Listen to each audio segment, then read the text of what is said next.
ఇలా కథాగానంలో ఇలాగా సందర్భం తగ్గట్టు.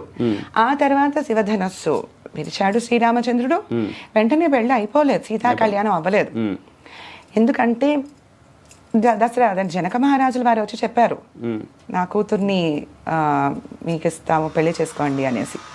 అప్పుడు లేదు, మా తల్లిదండ్రులకు చెప్పండి, మా తండ్రి గారికి చెప్పాలి మీరు. అంటే ఇది నేను వెంటనే డెసిషన్ తీసుకునేది కాదు, పెద్దవాళ్ళు నిర్ణయించవలసింది నేను కాదు. అది ఈ జనరేషన్ ఫాలో అవుతే కూడా బాగుంటుంది. యాక్చువల్గా ఏంటంటే ఇదంతా తెలియదు కదా మరి ఈ జనరేషన్కి తెలిసింది ఏంటిదంటే సినిమా రామాయణం తెలుసు మాకు.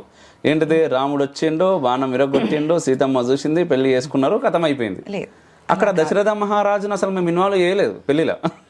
దశరథ మహారాజుల వారికి చెప్పమంటే అది ఆల్మోస్ట్ 400 కిలోమీటర్స్ ఉంది మనకి మిథిలా నగరా నుంచి అయోధ్య వెళ్ళడానికి.